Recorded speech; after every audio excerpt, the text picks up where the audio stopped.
Hello les explorateurs et bienvenue dans la nation du e-commerce. Je me prénomme Nicolas Chevalier et suis explorateur en chef d'e-commerce nation. Dans ce podcast, je vous emmène dans les coulisses du e-commerce en France. Comme chaque mercredi, vous découvrirez des retours d'expériences exclusifs, des histoires inspirantes et des personnalités hautes en couleurs. J'espère que vous êtes confortablement installés pour ce voyage au cœur de la nation du e-commerce.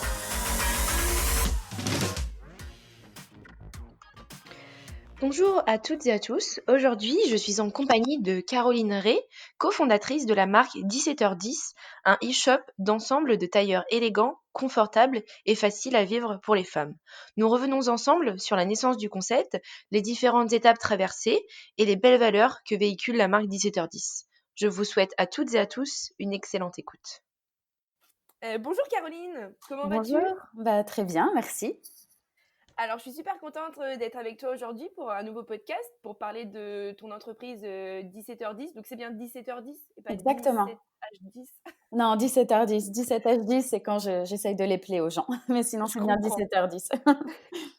Ok, alors est-ce que tu pourrais te présenter et nous retracer ton parcours professionnel un petit peu et ce qui t'a mené jusqu'à la création de cette entreprise? D'accord, pas de problème. Donc, moi, c'est Caroline Ray et j'ai créé 17h10 avec mon associée Amélie Delacour. Moi, j'ai commencé à travailler dans la publicité et notamment chez TBWA où j'ai rencontré Amélie, qui vient également du coup de la pub. Puis après, je suis passée par BETC, Mazarine et enfin Combini. Moi, j'étais directrice de clientèle ou brand strategist, ça dépend des noms. Et je m'occupais également de toute la partie business développement. Chez Combini, je gérais aussi la partie développement international et notamment le Nigeria et la Suisse. Donc voilà, deux marchés un peu différents. Du coup, comment est venue un peu l'idée de 17h10? Donc, il faut savoir qu'avec Amélie, on était meilleures amies, également colocataires, et on a toujours très eu envie de construire quelque chose toutes les deux. Enfin, on avait des idées de boîte assez récurrentes. On avait même déjà essayé d'en lancer une dans de l'importation de produits d'artisanat colombien, pour être précise. Finalement, voilà, ça s'est pas fait.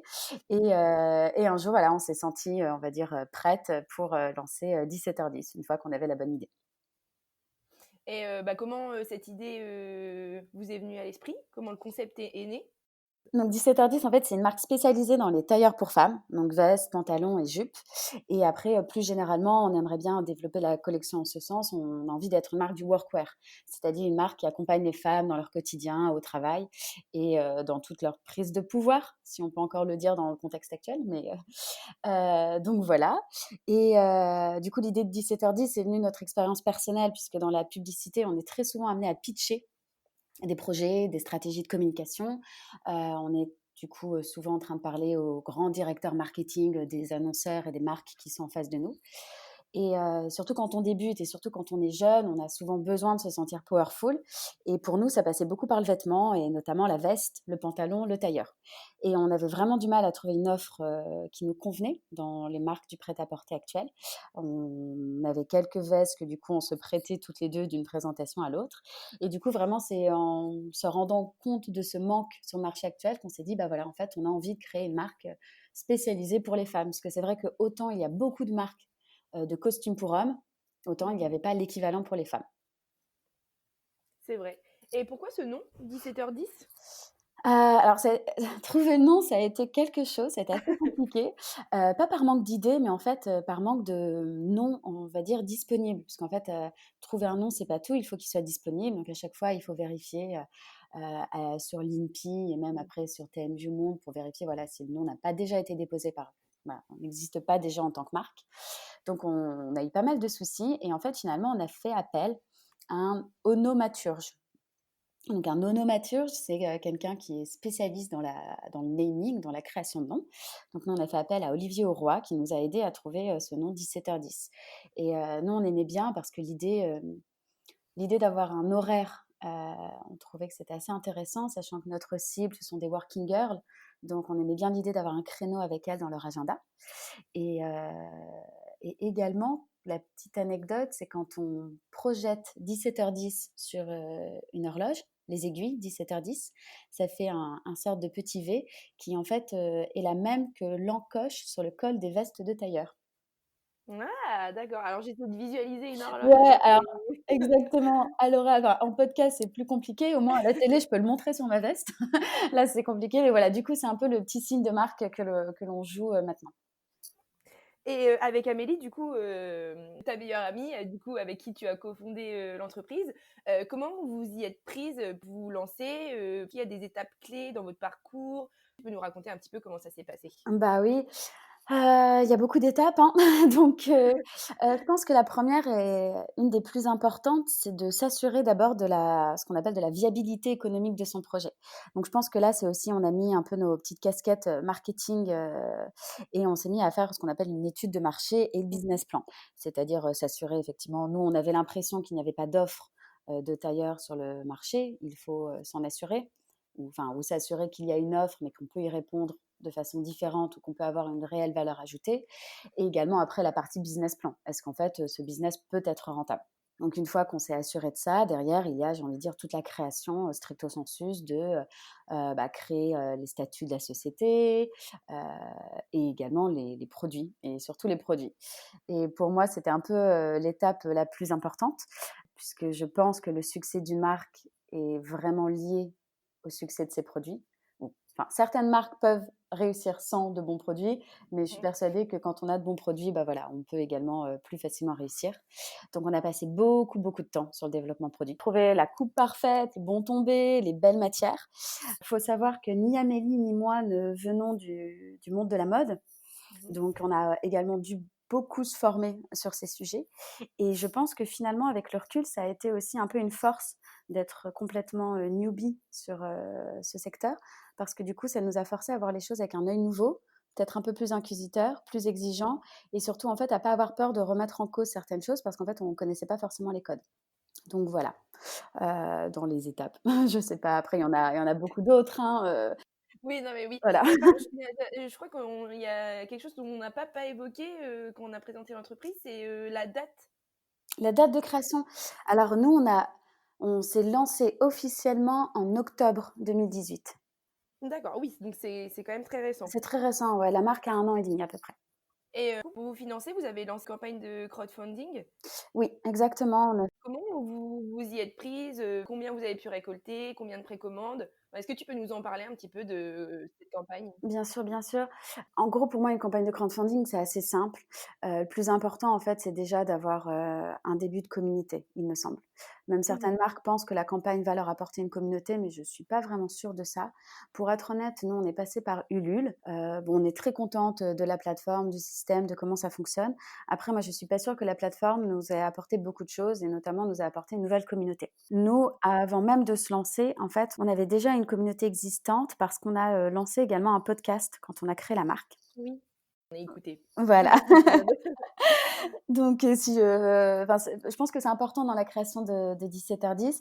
Donc le podcast s'appelle, Commencer. On l'a réalisé avec la chaîne de podcast Nouvelles Écoutes et en fait, toute l'idée du podcast est venue que, nous, comme je disais, avant de se lancer, on a beaucoup réfléchi. Il faut savoir que c'était un peu un choix risqué parce qu'Amélie comme moi, on était toutes les 2 dans de très belles boîtes avec beaucoup d'autonomie, de liberté. On était déjà dans des secteurs très créatifs et jeunes. Amélie était chez Ogilvy, moi j'étais chez Combini. Je pense que j'avais un peu un boulot de rêve, un Oui. boss, qui me laissait vraiment, une grande autonomie, qui était à Londres, enfin voilà. On était vraiment toutes les 2 dans de très bonnes positions, on était évidemment reconnues, bien payées, enfin voilà. Du coup, l'idée de créer une boîte n'est pas si évidente et on voulait vraiment s'assurer qu'on on déchanterait pas derrière, que c'était bien fait pour nous, que ça nous ressemblait. Donc Mmh. on a cherché des témoignages et là, en fait, on s'est rendu compte que c'était assez compliqué. Qu'à cette époque, donc du coup, on peut dire, c'était il y a 2 ans, les entrepreneurs étaient très présents sur la scène médiatique, mais qu'en fait, d'un, c'était toujours les mêmes et deux, c'était toujours des entrepreneurs à succès, à la tête de compagnies qui avaient déjà 4, 5 ans d'existence. Et en fait, ce qui nous manquait, c'était, un témoignage du début, du réel, de comment clairement on fait pour, lancer une marque. Quelles sont les galères et surtout, qu'est-ce qu'on ressent? Quel est vraiment le côté humain de cette histoire? Donc du coup, c'est comme ça qu'on a eu l'idée de nous-mêmes faire ce témoignage et du coup de documenter la création de notre marque. Et voilà, c'est de ça dont parle Commencer. C'est-à-dire que concrètement, on avait un petit micro avec nous qui nous a accompagnés à toutes les étapes de la création. Donc voilà, si des gens veulent en savoir un peu plus par rapport à ta question tout à l'heure des étapes pour lancer une boîte, bah, Mmh. je les invite à écouter Commencer. Et du coup, on avait ce petit micro qui nous accompagnait partout, à tous nos rendez-vous pro, mais également personnels, justement pour donner à voir, plutôt à écouter, les coulisses de la création d'une entreprise. Quel a été l'impact sur le lancement de la marque, ce podcast? Au final, parce qu'en fait, vous l'avez pareil sur, au niveau des dates, Ouais, vous l'avez commencé, le podcast avant de lancer la marque. bien sûr, ouais. On a lancé Et ça a été quoi l'impact après sur le lancement de la marque post, podcast? écoute, très positif. Nous, on a lancé le podcast en février 2018, il me semble.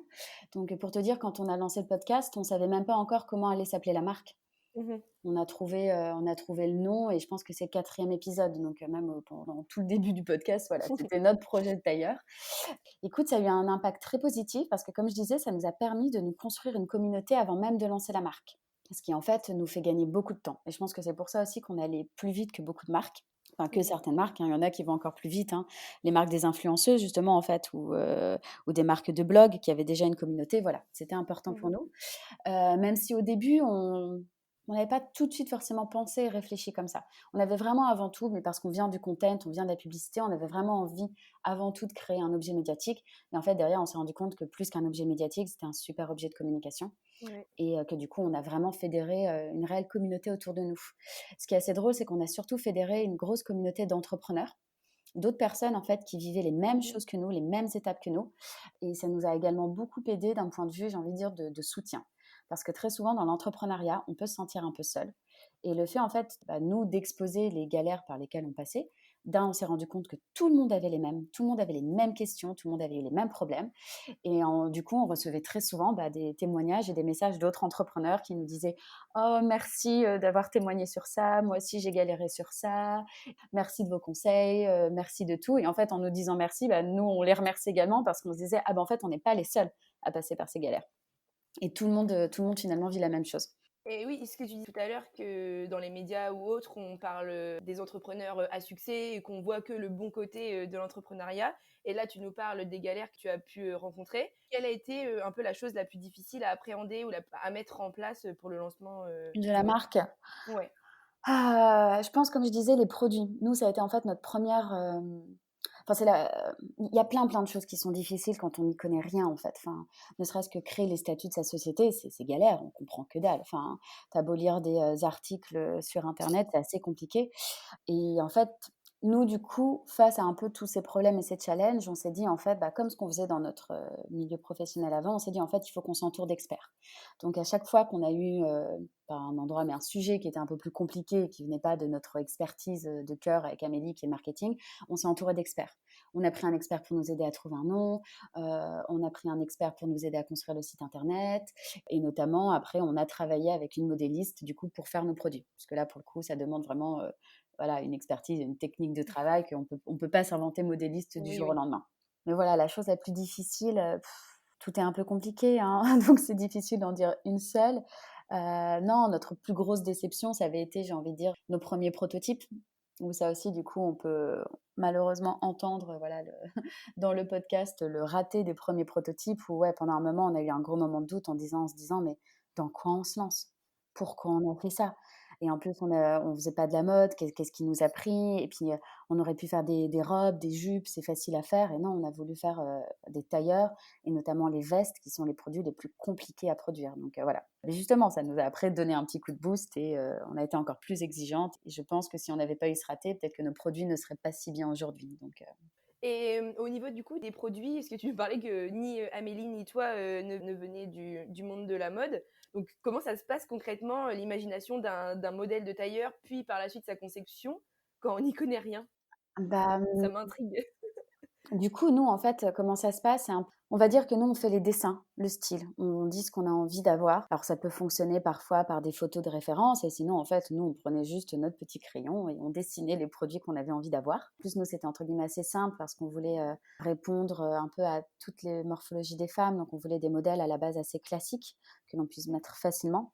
et après qu'on décline. Donc une fois qu'on a nos dessins, nous on travaille avec une super modéliste qu'on adore. Ça a vraiment été une des plus belles rencontres de l'aventure. On se comprend, on a la même exigence, le même perfectionnisme.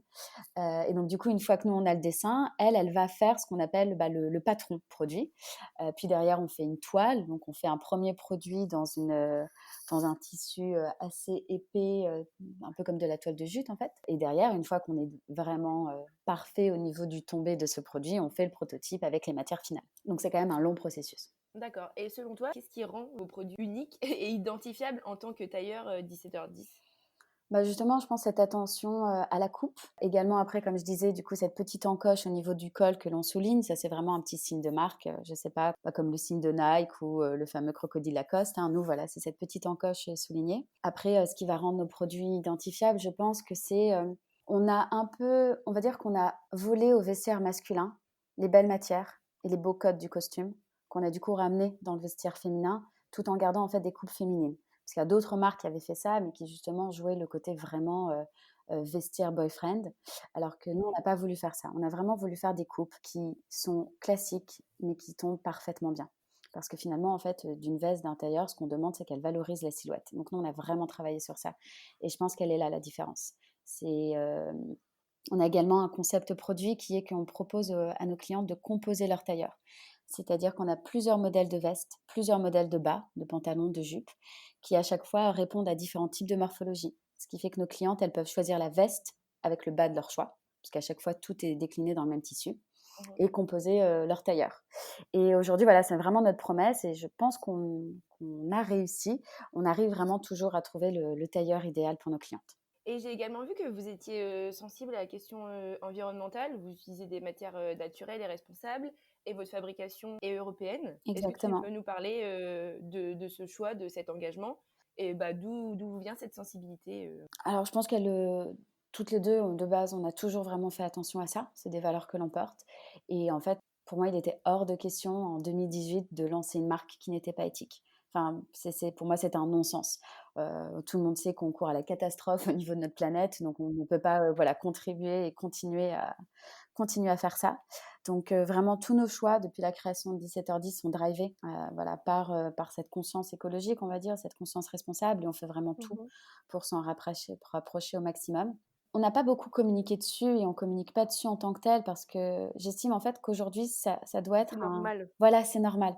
Donc ça peut pas être un pilier de l'ADN d'une marque, et je pense que toutes les marques qui se construisent sur cet ADN, elles n'ont rien compris.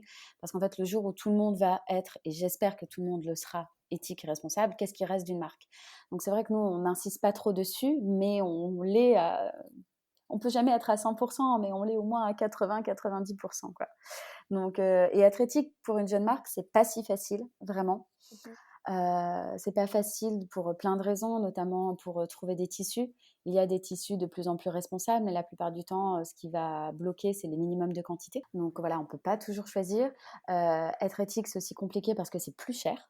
Donc pareil, quand on est une jeune marque, choisit un positionnement prix, que derrière on veut faire attention à ses marges, parfois c'est compliqué. Enfin voilà, ça rajoute une exigence et un challenge supplémentaire, mais qui pour moi de toute façon est incontournable. Donc voilà, il faut le faire et il faut le faire, point. On va passer maintenant sur la partie un peu plus technique de ce podcast pour qu'on en sache un peu plus sur la gestion du site e-commerce, des commandes, des livraisons, Bien sûr. etc. Donc on va commencer par la base pour la construction du site. Tu l'as un tout petit peu évoqué tout à l'heure. Est-ce que vous êtes passé du coup par une agence ou vous l'avez réalisé en interne? Du coup, non, on l'a fait en interne, mais on s'est aidé d'un expert.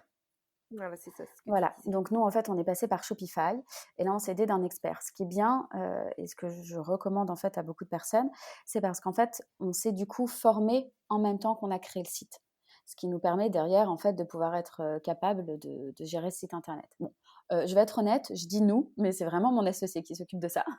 Donc voilà, moi je suis capable de. En plus, l'avantage de Shopify, c'est que c'est aussi un logiciel qui est très intuitif. Donc voilà, je suis capable de gérer le back-office, mais tout ce qui va être vraiment stricto sensus du développement, c'est vraiment Amélie qui s'en occupe. Et du coup, l'expert Shopify qui vous a aidé, comment ça se passe avec lui? Enfin, comment il intervient dans cette conception Nous, du coup, on lui a expliqué nos besoins. Après, du coup, il nous a présenté la plateforme. On a choisi ensemble quel était le meilleur template. Et derrière, du coup, il nous a aidé à comment optimiser ce template. Parce que dans la création d'un site, il y a toute la partie, on va dire, user experience qui est importante à prendre en considération. Mais également, il ne faut pas la négliger. Et nous, on y a vraiment fait attention. Toute la partie SEO. Comment optimiser son site pour que d'un point de vue SEO, derrière, on puisse du coup avoir de bonnes positions. D'accord. Et pourquoi avoir du coup décidé de choisir Shopify plutôt C'est une qu'une bonne autre marque? question. Je pense que parce que plusieurs personnes nous le recommandaient, parce Mhm. qu'on aimait bien les templates qu'ils proposaient. Comme je disais, c'est assez user-friendly, c'est-à-dire que même pour moi qui suis vraiment, je suis l'anti-geek par excellence, bah, même moi je le comprends. Donc voilà, je pense que c'était déjà des bonnes raisons. D'accord. On sait que Shopify, c'est également intéressant parce qu'ils ont une App Store où on peut télécharger Exactement. des applications quand on veut ajouter des petites touches perso sur notre site. Donc toi, pour 17h10, vous utilisez quoi comme application? Bah, si vous en utilisez, je Oui, pense. alors on en a utilisé. Nous déjà, il faut savoir que bon, Shopify nous permet de faire plein de choses, mais après il y a quand même des choses que dès qu'on veut un truc un peu différent, il faut quand même développer à côté. Donc nous, on a quand même pris un développeur et notamment on a développé un module justement qui est composé, qui s'appelle Composer mon tailleur, dans lequel en fait on peut s'amuser à choisir les différentes coupes de veste, coupes de pantalon et de couleurs pour voilà voir en fait en live ce que donnent voilà ces différentes combinaisons. Donc ça, Shopify ne permettait pas de le faire. Donc là, on a dû Mhm. faire appel à un développeur externe. Sinon, après, oui, Shopify a pas mal d'applications qui nous aident. Nous, dans quelques applications qu'on aime bien et qu'on recommande, il y a Image Optimizer qui va permettre en fait de diminuer la taille des images pour avoir un site voilà, qui fonctionne mieux, qui est plus rapide et qui va mieux se charger. Et on a également utilisé une autre application. Donc là, pareil, j'avoue, c'est un développeur qui nous l'a développé exprès, qui s'appelle The Bundler et qui est une page pour justement créer les pages tailleurs. Parce que nous, la problématique que l'on a, que je pense que d'autres personnes dans e-commerce peuvent avoir, c'est qu'on a des produits du coup qu'on peut acheter séparément. On peut acheter séparément la veste, on peut acheter séparément Mhm. le pantalon. Mais finalement, nous, le produit qu'on vend et qu'on communique le plus, c'est le tailleur, c'est l'ensemble en fait. C'est la veste plus le pantalon. Donc pour ça, on doit faire des bundles. D'accord. Au niveau de la livraison, vous livrez quand même de beaux produits, des beaux tailleurs. Donc comment ça s'organise l'emballage? Quels matériaux vous utilisez pour que les colis arrivent nickel, sans casse? Bah, même si bon, ça peut pas vraiment casser, mais pour que vraiment l'expérience client soit réussie au niveau de ça. Ouais, alors là, je sais pas si on est trop bon élève ou si justement on est très mauvais élève. Justement parce qu'on est une marque éthique et moi j'y tiens très profondément. Donc peut-être que l'expérience client est moins bien, mais j'ai vraiment insisté pour avoir des boîtes recyclées. Donc nos boîtes ne sont pas des boîtes excessivement luxueuses. Moi ça me rend d'un point de vue personnel complètement folle, le côté de boîtes dans des boîtes, dans des boîtes, dans des boîtes, Mhm. mais vraiment. Donc en fait, nous, on a un packaging très simple. On Mhm. utilise du carton Kraft recyclé. Après, il est de bonne qualité. Il est assez épais pour justement ne pas que, en cas de pluie, nos produits soient abîmés. Mais nous, c'est très simple. Notre boîte, c'est la boîte d'envoi. Donc, une cliente 17h10, elle reçoit juste son tailleur dans une belle boîte Kraft recyclée avec juste notre logo et le tailleur dedans et juste dans du papier de soie. Avec un carton recyclé et recyclable. Exactement.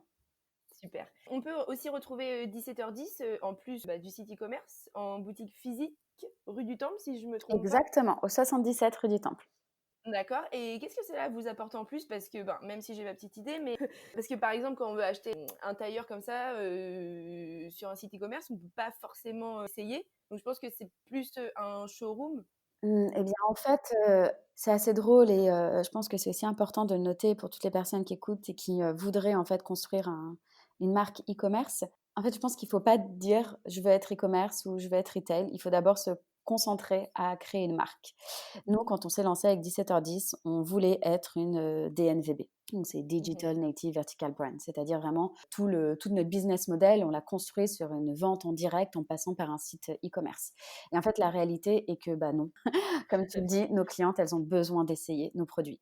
Donc, le plus gros de notre chiffre d'affaires se faisait en physique. D'où, en d'accord. fait, l'ouverture de la boutique. Et aujourd'hui, cette boutique, elle nous apporte énormément. Elle nous apporte en visibilité, elle nous apporte en acquisition de nouveaux clients, c'est-à-dire toutes les personnes qui passent dans le marais, qui passent devant notre boutique, elles nous connaissent comme ça. Et toutes les clientes qui nous connaissaient déjà, elles viennent en boutique pour essayer. À l'inverse, du coup, le retail marche tellement bien qu'aujourd'hui, on travaille et on va vraiment, on travaille beaucoup sur le e-commerce pour justement améliorer l'expérience et on essaye de combattre toutes les barrières à l'achat de e-commerce. J'en parle parce que je pense que c'est intéressant pour les gens qui le font. Nous, on propose un service, par exemple, d'essayage à domicile. Pas que les D'accord. clientes aient à acheter, puis retourner, et se faire rembourser. Donc, nous, on travaille avec une start-up qui s'appelle Merci Gustave Mhm. et qui propose ce service. C'est-à-dire qu'aujourd'hui, notre cliente, elles peuvent soit acheter, soit elles peuvent cliquer sur un bouton qui s'appelle Essayer chez moi. Et là, un coursier vient leur déposer jusqu'à 6 produits différents, il me semble, chez elles. Elles ont 2-3 heures pour essayer. Le coursier repasse 3 heures après, embarque ce dont elles ne veulent pas et elles ne sont du coup débitées que de ce qu'elles ont gardé. Ok, super. Et c'est disponible dans toute la France? Non, aujourd'hui, c'est que Paris et région À Paris? parisienne. Ouais, ouais, ouais. D'accord. Mais ils sont justement en train d'essayer de l'ouvrir et nous, on a des demandes de clientes qui sont là en mode: «Oh mince, ça fonctionne pas, outre Île-de-France», mais voilà.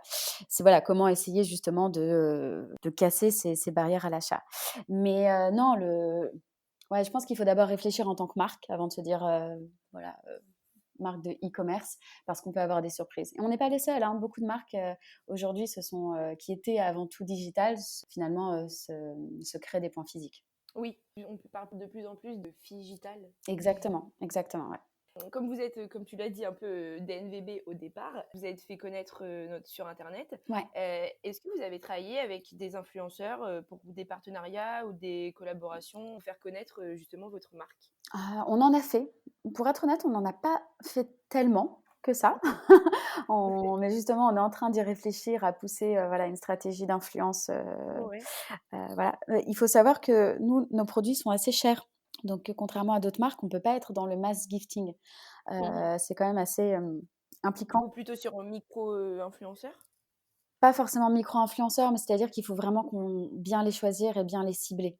Nous, on a quand même une cible assez précise. Nous, on parle à des femmes qui travaillent, qui ont besoin du coup d'être en tailleur. On est à la fois sur un produit mode, parce que du coup le tailleur revient à la mode et qu'on a une grosse proposition mode. On a des couleurs assez stylées, des coupes, Mhm. etc. Mais on est aussi un produit de besoin. Donc voilà, il faut vraiment travailler ces influenceuses et choisir les plus adéquates, quoi. Et justement, comment on choisit la personne qui sera en mesure de représenter sa marque? On la suit déjà, on la suit, on fait vraiment attention à son message, aux valeurs qu'elle porte également et à sa cible. Chaque influenceur a une cible, chaque communauté d'influenceuses est un peu différente les unes des autres. Donc vraiment, nous, on a beaucoup travaillé avec Anne du Dressing Idéal, enfin beaucoup travaillé. On a travaillé une fois avec elle et en fait, elle a effectivement une communauté et des valeurs que l'on porte aussi. Elle est éthique, elle est engagée, elle parle beaucoup de tout ce qui va être des belles pièces intemporelles et finalement, c'est ce qu'on propose. Donc pour nous, le match était parfait et ça, pour le coup, on en a vu de réels bénéfices. D'accord. Et en dehors de cette stratégie influenceur que vous avez peut-être développée, quels Mmh. sont les différents objectifs de 17h10 à plus ou moins long terme? Dans nos perspectives d'évolution, Oui. continuer à croître, tout simplement, je pense, un peu comme toutes les marques, hein, augmenter le chiffre d'affaires. Nous, ça va passer aussi, on pense, donc du coup, là, la boutique, là, c'est récent, on a lancé la boutique il y a seulement quelques mois, 3 Mhm. mois à peu près. 3 mois en plus qui ont été assez compliqués quand on sait qu'on a eu les gilets jaunes, les grèves, maintenant le Le coronavirus. coronavirus. Donc, on a très peu finalement de recul sur les chiffres de la boutique, mais ils sont déjà très bons et ils nous ont vraiment déjà permis de bien optimiser notre chiffre d'affaires. Donc, j'espère qu'une fois que tous ces événements se seront un peu calmés, et on l'espère tous, voilà, je pense qu'on va faire encore de meilleurs chiffres. Donc, très rapidement, l'ouverture d'une deuxième boutique, si possible rive gauche à Paris. Également, dans les perspectives de développement de nouvelles collections, de nouveaux produits. Aujourd'hui, comme je le Mhm. disais, on est très concentré sur le tailleur. Mais on Oui. commence déjà à lancer de nouveaux produits. On a lancé des robes, on lance des t-shirts, des tops. Et voilà, on aimerait continuer ce développement pour passer voilà, d'une marque de tailleur à en fait finalement la marque du vestiaire professionnel des femmes. Un conseil est-ce que tu as un conseil pour les futurs entrepreneurs, même si on en a beaucoup parlé, Ouais. qui souhaiteraient se lancer dans le milieu du e-commerce? Comme je disais, milieu du e-commerce, avant de se lancer dans le milieu du e-commerce, il faut créer une marque. Pour moi, c'est le plus important. Après, encore une fois, c'est peut-être notre sensibilité personnelle. Mhm. Amélie et moi, on est toutes les deux voilà, des filles de la communication, de la publicité. Donc, pour nous, on fait vraiment attention à ça. Donc, je pense qu'établir une marque forte, c'est déjà très important. Et après, un conseil pratique que je donne assez souvent, qui est de bien savoir s'entourer. C'est très important. J'ai beaucoup parlé du coup de ne pas hésiter à faire appel à des experts, mais également en fait à ne pas hésiter de faire appel à sa communauté et son propre réseau en fait. Nous, on s'est rendu compte que très souvent, on a déjà des expertises et des gens qui savent faire plein de choses autour de soi, dans même ses amis proches. Et en fait, quand on est entrepreneur, il ne faut pas hésiter à s'appuyer sur ces gens-là parce qu'ils sont la plupart du temps toujours prêts à aider. Ça veut pas dire les faire travailler gratuitement pendant des mois, mais ça veut dire leur poser des questions, leur demander de l'aide de temps en temps quand il faut, ne serait-ce que leur demander à qui s'adresser, etc. Nous, on a eu la chance avec Amélie d'être très bien entourée et d'avoir su également demander du coup cette aide. Donc voilà, ça serait mon conseil. Eh ben, merci Caroline pour tout ce que tu viens de me partager. Alors moi, j'ai trouvé ça vraiment super intéressant. Merci beaucoup. Est-ce que tu as un dernier mot? Je te laisse le mot de la fin. Si, aux gens, de toute façon, il n'y a pas de bon ou de mauvais moment pour se lancer. Je pense que quand on a envie de le faire, il faut le faire, tout simplement. Eh bien, merci beaucoup Caroline et je te souhaite plein de bonnes choses pour la suite de 17h10. Eh bien, génial. Merci beaucoup. Et à bientôt pour un nouveau podcast. Au revoir. Au revoir.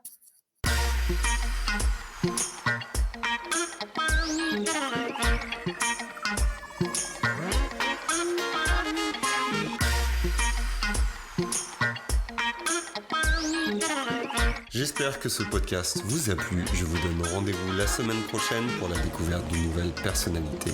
N'hésitez pas à vous abonner au podcast des explorateurs du e-commerce sur votre plateforme préférée et à partager sur les réseaux si vous avez apprécié cet épisode. À très vite pour de nouvelles aventures et n'oubliez pas que l'exploration se poursuit sur e-commerce Nation.